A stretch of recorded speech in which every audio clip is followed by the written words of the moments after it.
I'm Adam Watson. I'm Julian Watson. This is the Darkslinger Mafia 28 Days of Christmas. Every day between Thanksgiving and Christmas, we're posting a video where we take a look at a holiday issue. This is Gen 13, issue number 16. So, kind of did these out of order because I took a look at an issue from later in the series with Tyler the other day. That was a holiday issue. And now we're looking at number 16, which came like 30 issues before. Still not the Gen 13 I wanted to look at. The one that I wanted to look at was a prestige format one, but I can't find that, so maybe I actually don't have it anymore. Would you pick this issue up based off this cover? Possibly. Possibly? Okay. Had you ever read a Gen 13 comic before? No. Okay. Let's take a look. So it starts with this guy who looks pretty cool, honestly. Yeah.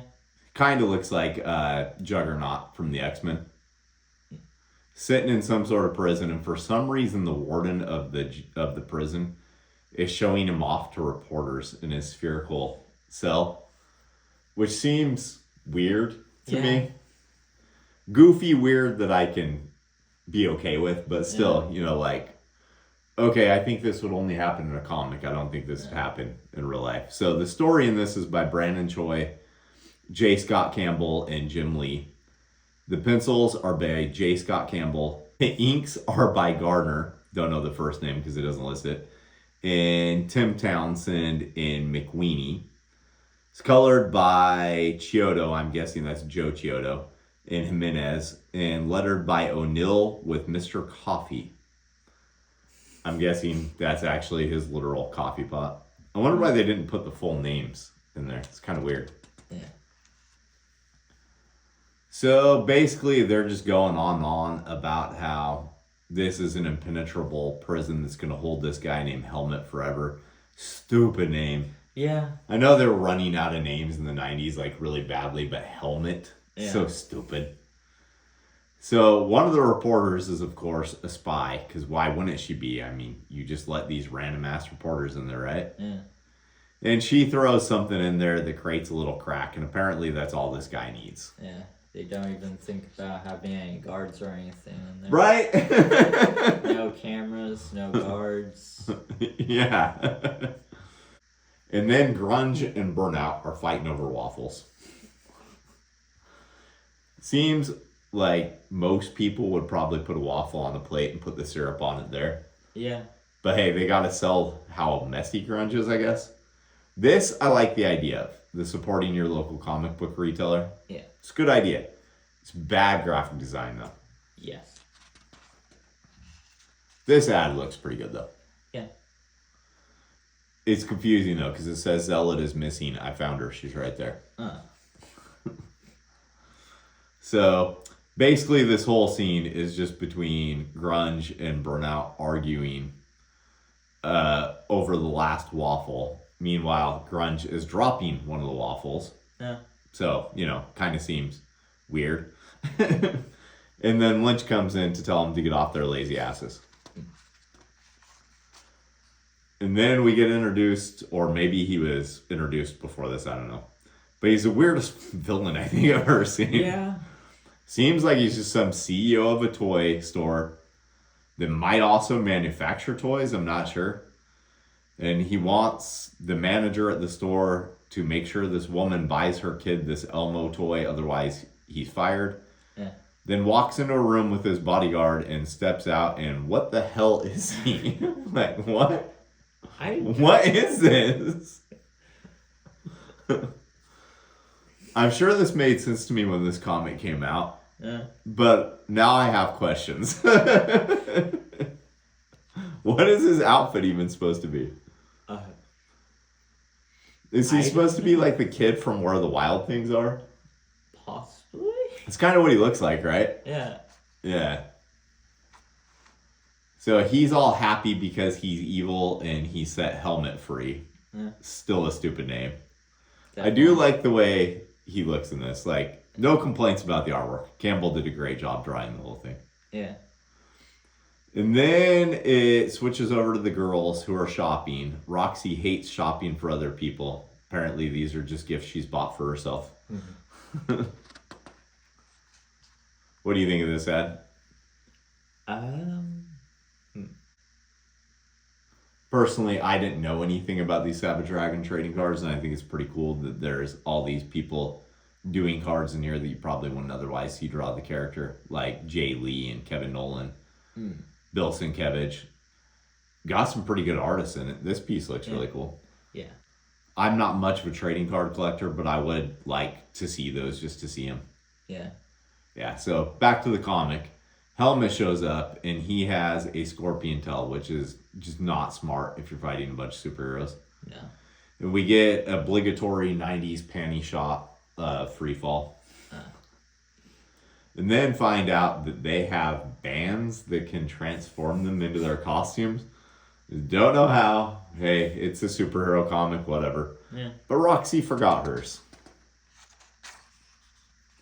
Do you like this Backlash ad? I think it looks alright.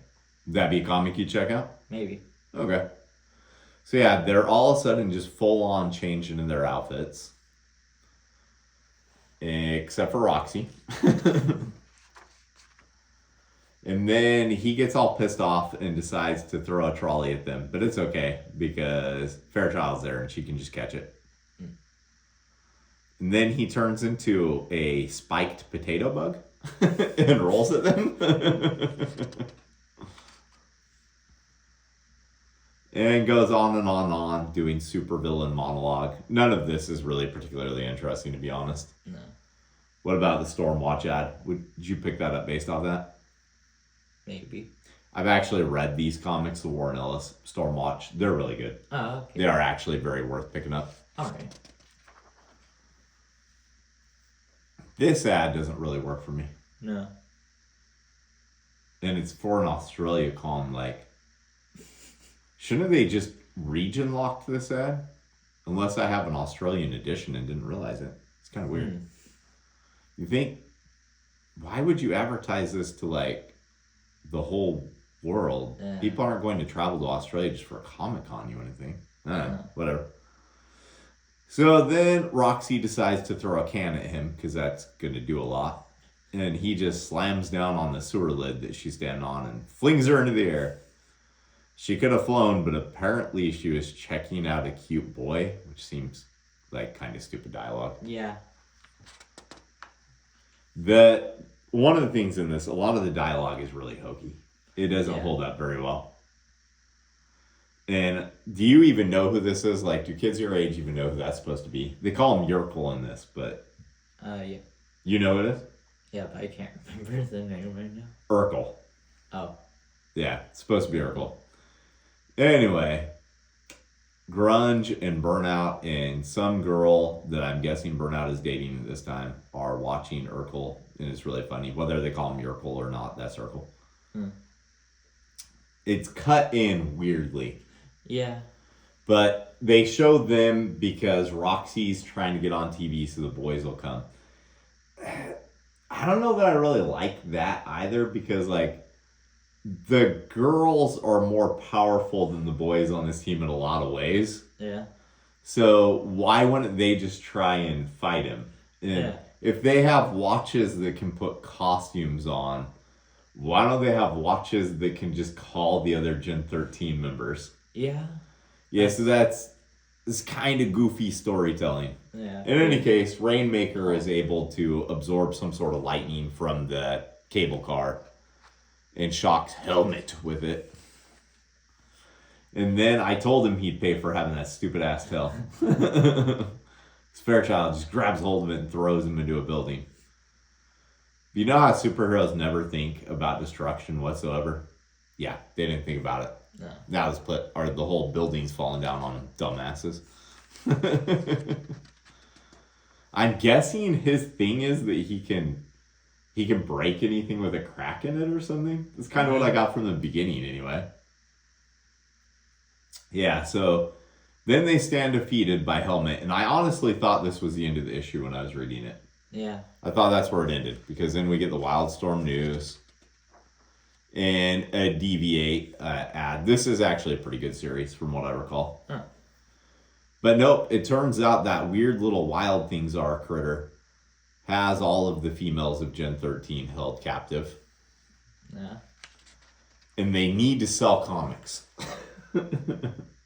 This was a high-selling comic at the time, and they needed it to sell even more. So I put them in Frederick's Hollywood Teddy's.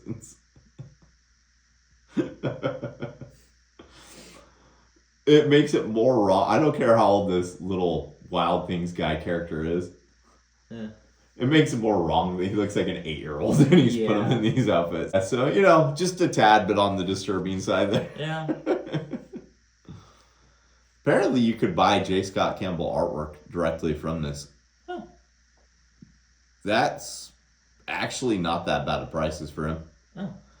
These pages have probably increased in value significantly. I wish I had this one that had Grunge and Bone on it. And this one that had Grunge and Bone on it. Yeah. So, and then an ad for the X-Men Wildcats crossover, which was actually pretty good as far as crossovers go. So, Gen 13, number 16. Would you read any more issues of this, or do you think it has too much age on it? It does have a bit of age on it. I don't Yeah, know about for sure. picking up or not, but it definitely does have age to it. Yeah, I still enjoy it, but there are things I notice as a 45-year-old that I wouldn't have if I were, like your age at 20, because, they were my age then. There are things in this that seem pervier than they need to, and there were in the other issue we read too, and I get it. Sex sells, all that kind of stuff, right? I still am like, are any of these girls even supposed to be 20? I'm not even sure. It seems a little bit over-sexualized for no reason. Yeah. All right, you got anything else? No. Let's go make some comics. This holiday season, are you looking to transform that friend or family member in your life into a comics fan, but they're being a resistant butthole about it? Try Darkslinger Comics merchandise. These are a perfect gateway drug. They'll be a nerd before they know it. We have the Chronicles of Von Helsing pint glass, perfect for all of your holiday drinks. Who Will Save the World buttons. We had Who Will Save the World shot glasses, but we're currently sold out on those. And enamel pins featuring the mini slingers in holiday designs. We have Le Mime as Santa Claus. Inspiratu is Krampus. And Todd is Jacob Marley from A Christmas Carol. You don't have to just buy these as a gift. You can buy them for yourself too. They're available at our website, darkslinger.com. Retailers, you can order these in bulk through Comics Mainstream.